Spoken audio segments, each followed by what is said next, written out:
अच्छाई के साथ ही बुराई का होना और दुख के साथ सुख का होना, नेगेटिव के साथ पॉजिटिव का होना, धूप के साथ छाँव का होना, ये सब नेचुरल है, ये स्वाभाविक है।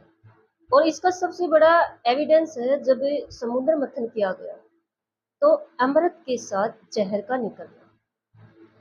जीजे लोहान चैनल पर मैं आपका स्वागत करती हूँ। यूनिवर्स की देन है ये हमें कि हर एक पॉजिटिव चीज के साथ नेगेटिव गुण छिपे हुए होते हैं। और आज जिस टॉपिक पर मैं बात करने वाली हूँ वो है मोबाइल। खासकर मोबाइल का जो इफेक्ट बच्चों पर कैसे हो रहा है, क्या हो रहा है, और इससे हम बच्चों को कैसे बचा सकते हैं, सावधानी कैसे यूज कर सकते हैं, या इस प्रोडक्ट का हम सही इस्तेमाल कैसे कर सकते हैं। कुछ एग्जाम्पल से मैं ये आपके सामने क्लियर करूंगी। एक बार एक प्राइवेट स्कूल के प्रिंसिपल ने जो 5th क्लास तक के स्टूडेंट्स थे उनकी नोटबुक चेक करने के लिए सीनियर टीचर्स को दी। और खासकर उस कंपटीशन की, उस एक टेस्ट की जिसमें हर बच्चे की विश पूछी गई थी। 5th क्लास के बच्चों की जो नोटबुक थी वो जिस सीनियर टीचर के पास आई, उसने ये जो स्टोरी मुझे शेयर की, ये अनुभव मुझे बताया। उनका कहना है कि स्कूल में टाइम ना मिलने की वजह से सभी नोटबुक वो घर पर ले गए।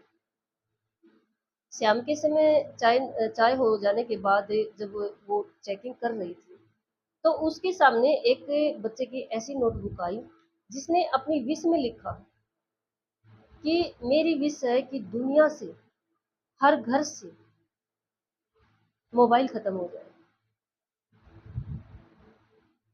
साथ में विश के साथ में रीजन पूछा गया था भी आप ऐसा क्यों चाहते हो। तो रीजन में उस बच्चे ने लिखा कि मेरे परिवार के हर सदस्य के पास, दादा दादी, मम्मी पापा, बुआ, सबके पास मोबाइल है।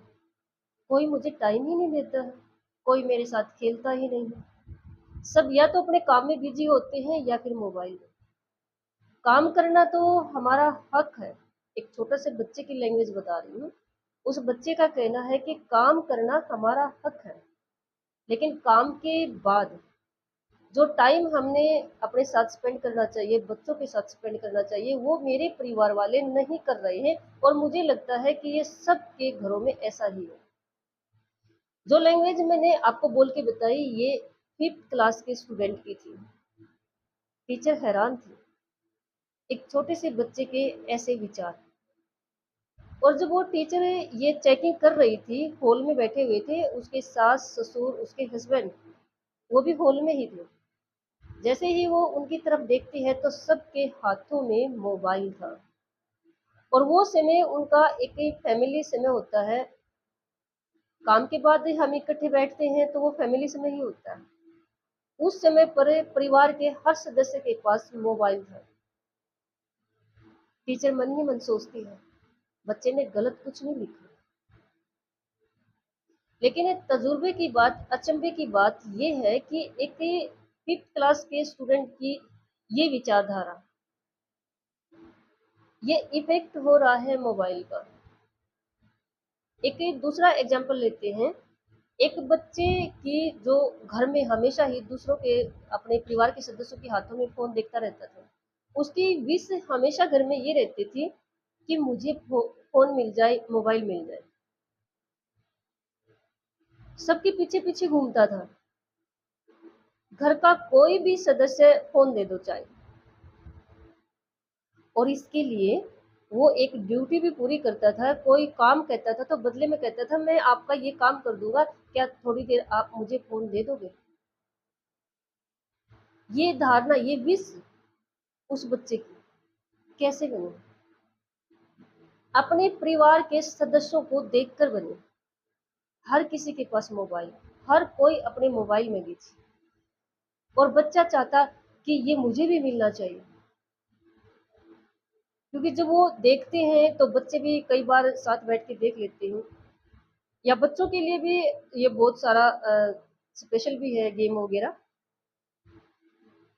तो बच्चे की विश बन गई कि मुझे मोबाइल चाहिए, और उसके लिए बच्चा घर के सदस्यों के छोटे छोटे काम करने के लिए रेडी, बदले में फोन चाहिए।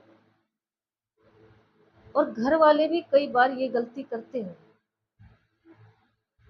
मेरे लिए ये कर दो, मैं आपको थोड़ी देर के लिए फोन दे दूंगा। पापा मुझे फोन चाहिए थोड़ी देर के लिए, मम्मी मुझे फोन चाहिए थोड़ी देर के लिए। एक तो मना नहीं कर सकते क्योंकि उनके हाथों में रहता है ना हमेशा, तो कैसे मना करें बच्चे को। और दूसरा ऊपर से ये कहेंगे कि चलो ठीक है, आप ये काम करके आइए, फिर मैं आपको थोड़ी देर के लिए फोन दे दूंगी। ऐसा हो रहा है। एक तीसरा एग्जाम्पल,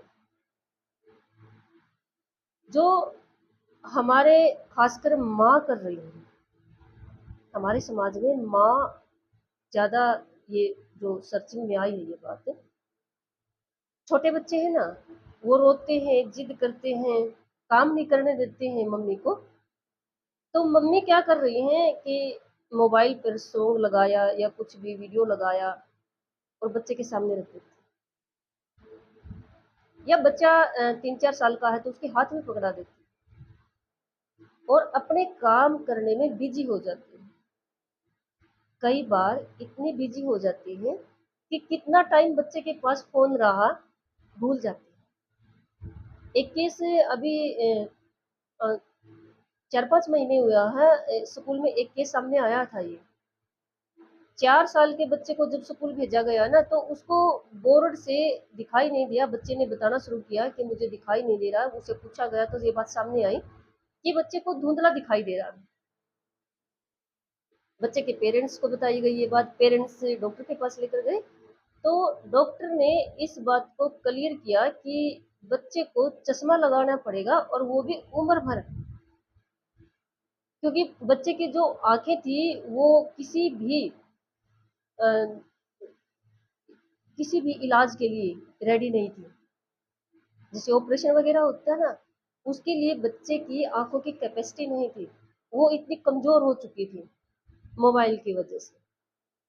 क्योंकि उसकी मम्मी ने इस बात को फिर स्पष्ट किया कि गलती मेरी है, क्योंकि मैं अपने काम निपटाने में लग जाती थी। कभी कभी गली की औरत, पड़ोस की औरत बोल लेती थी, उनसे बातें करने लग जाती थी, और मैं भूल जाती थी कि बच्चे की मोबाइल की जो रोशनी है बच्चे की आंखों पर गलत इफेक्ट हो रहा है। हर प्रोडक्ट क्या, आजकल तो इंसान के भी नेगेटिव और पॉजिटिव पॉइंट है। हर किसी में अच्छाई और बुराई दोनों होती हैं। हर बात का मतलब दो तरह से तो होता ही है। इंसान चाहे अपने नजरिए से कितने तरीके से निकाल ले, है ना ऐसा। तो हर प्रोडक्ट का जो यूजिंग है ना, वो यूजिंग इंसान जो यूज कर रहा है उस पर डिपेंड कर रहा है। अपने घर में हम कोई भी चीज ले आए, उसका इस्तेमाल हम कैसे कर रहे हैं, उसका इफेक्ट हमारे परिवार पर, हमारे बच्चों पर कैसे पड़ेगा, किस तरह से हमें उसका यूज करना चाहिए, ये पूरी तरह से हम पर डिपेंड करता है। अब देखो, अगर हम अपने मोबाइल में बिजी रहेंगे, बच्चों को कहेंगे कि बैठ के पढ़ाई करो, हम अपने मोबाइल में बिजी हैं, तो बच्चों पर इसका इफेक्ट होगा ही होगा। इसको समझने के लिए मैं आपके सामने एक एग्जांपल और रखती हूँ। एक बार एक व्यक्ति ने बस में देखा कि एक औरत बुक पढ़ रही है, सामने उसका बेटा भी बुक पढ़ रहा है, वो भी 18 साल का, 17-18 साल के आसपास। तो उस व्यक्ति, वो वृद्ध व्यक्ति था, उसने पूछ ही लिया कि बेटा कमाल हो गया, मैंने बहुत दिनों के बाद ऐसा देखा है कि कोई बुक पढ़ रहा है बस में और उसका बेटा भी बुक पढ़ रहा है। एक 17-18 साल का लड़का बुक पढ़ रहा है, सबसे ज्यादा मैं ये बात देखकर हैरान हूँ। आपने ऐसे कैसे सिखाया अपने बच्चे को। तो उसे लेडी ने कहा कि अंकल आप ध्यान से देखिए, मैं भी बुक पढ़ रही हूँ। ये मेन पॉइंट है। इसका मतलब ये है कि अगर उस औरत के हाथ में वहां पर फोन होता, तो 17-18 साल का बच्चा भी फोन की जिद करता। तो उस औरत का कहने का मतलब यही था कि मैं बुक पढ़ रही हूँ, तो बेटा भी बुक पढ़ रहा है। मेरे कहने का मतलब ये नहीं कि हम मोबाइल यूज ना करें, हम जो भी हम अपना काम कुछ इंसान मोबाइल में काम कर रहे हैं, कुछ मनोरंजन कर रहे हो, कुछ नॉलेज ले रहे हो, ये मतलब नहीं है कि हम मोबाइल यूज़ ना करें। मतलब सिर्फ़ इतना सा है कि हम थोड़ा-सा बच्चों के सामने कम कर सकते हैं ना यूज़। हम जब बच्चे स्कूल में हैं, उस समय अपना टाइम निकाल सकते हैं, या हम सोते समय बच्चे सो जाएँ, उस समय 1 घंटा अपने लिए निकाल सकते हो, सुबह का निकाल सकते हो, किसी भी तरह से सेट कीजिए। लेकिन अगर हमने अपने बच्चों को मोबाइल से जब तक उनको ज़रूरत नहीं है, कम से कम 18-20 साल तक, वैसे ऐसा होगा नहीं, हो नहीं रहा है, लेकिन मेरा मानना यही है कि जब तक बच्चा प्लस 2 कर रहा है, ज़रूरत नहीं होती है उसको फ़ोन देने की। जब हम उसको बाहर भेजते हैं, तब ज़रूरत हो गई है, और छोटे फ़ोन आजकल बच्चे लेते नहीं हैं। और रही बात नॉलेज की, आजकल क्या एक्सक्यूज़ सामने आ रहा है कि बच्चों का वर्क फ़ोन पे आ रहा है, तो घर में है ना दूसरों के फ़ोन, बड़ों के फ़ोन, या कुछ सर्च करना है, कुछ डिटेल देखना है, तो घर में बड़ों के फ़ोन है ना, उसमें हो सकता है। लेकिन आजकल तो हर किसी के लोग हैं, देने के लिए रेडी ही नहीं होते हैं दूसरे को फ़ोन। तो ये कमी कहाँ से शुरू हुई? ये घर से शुरू हुई, बड़ों से शुरू हुई। हम कह तो देते हैं कि आपने वो सुनी होगी ये बात कि मोबाइल ने बच्चों का बचपन छीन लिया। मोबाइल ने बच्चों से परिवार छीन लिया। मोबाइल ने बच्चों को बुरी संगत में डाल दिया। ये वो सुनते हैं, और कुछ हद तक गलत भी नहीं है। लेकिन हम इसको बचा सकते हैं, पॉजिटिव बना सकते हैं, तो सिर्फ बड़ों ने स्टैंड लेना होगा। मोबाइल यूज़ कीजिए, इसके बेनिफिट्स यूज़ कीजिए, इसमें आपका एंटरटेनमेंट है, आपकी नॉलेज है, जो भी है, जो सर्चिंग है आपकी कीजिए, लेकिन टाइम सेट कीजिए। ऐसा टाइम सेट कीजिए कि आप अपने बच्चों को टाइम दे सकें, उनकी पढ़ाई को टाइम दे सकें, और उनको एहसास दिला सकें कि उनसे ज़्यादा मोबाइल हमारे लिए ज़रूरी नहीं है। जब हमारे बच्चे हमारे साथ खाना खा रहे हों, जब हमारे बच्चे थोड़ी देर हमारे साथ बैठे हैं, तो उस समय पर अपने मोबाइल को साइड में रख दें। फिर बच्चों पर कैसे इफ़ेक्ट होगा ऐसा? ये पूरी तरह से, कुछ हद तक नहीं कहूँगी, पूरी तरह से घर के बड़ों पर डिपेंड करता है कि मोबाइल से, इसकी बुरी संगत से, इसके बुरे इफ़ेक्ट से हमने बच्चों को कैसे बचाना है। और ये छोटी-छोटी जो सावधानियाँ हैं, इनका यूज़ करके हम अपने बच्चों को सिर्फ़ ये मोबाइल के बेनिफिट्स दे सकते हैं, उनके लाभ दे सकते हैं, उनकी नॉलेज दे सकते हैं, और जो नेगेटिव पॉइंट्स हैं, उनसे हम अपने बच्चों को बचा सकते हैं।